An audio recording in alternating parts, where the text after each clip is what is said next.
面倒なことになってきた。マホプリ2の3話は、再びナシ魔法界へと舞台を移し、慣れないスマホの契約や運用に悪戦苦闘するリコが最大の見どころでしたね。それはただの個人的な萌えの話じゃないですか。真面目だけどちょっとおっちょこちょいなところがあるのもリコの魅力だから、今回の作品でもそれが健在なのは嬉しかったのよ。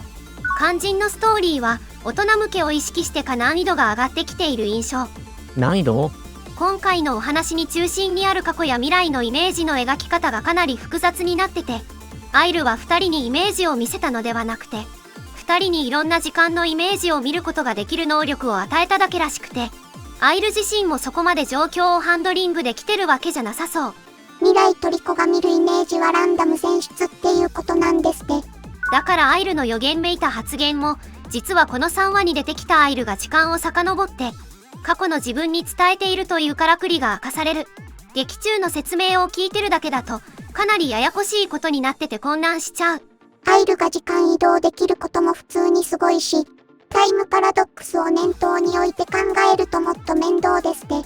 とりあえずアイルの目的は、翡翠であり、ミラリコは自分たちが見た不吉なイメージが実現しないために戦うこと。そしてアイルの言動からも、大切な人を失ったと思われる過去が匂わされているので、それが今回の戦いを引き起こしている遠因だろうと読み取れる。これぐらいの理解でも、現状は構わないと思う。後気になるのは、未来のおばあちゃんが足を悪くした描写が意味深に挟まれていて、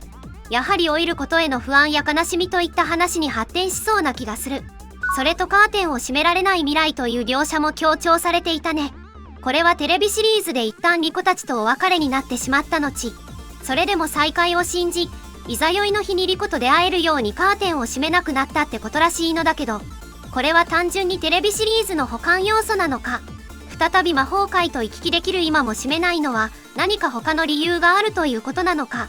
気になるんだよね。2回もリコに確認させた上で、過去の回想に突入してたし、見てもらいたい、知ってもらいたいポイントではあると思うのだけど、もし未来の中でまだ何か煮え切らない思いがあるのだとすれば、アイルの計画に同調して闇落ちするなんてルートもありえないことはないと思うし、ユリの間に挟まろうとする男を出してきている時点で、そういう展開に至る可能性は結構高い気もしますしね。今回は以上です。皆さんの感想やご意見をコメント欄に投稿してくださるととても嬉しいです。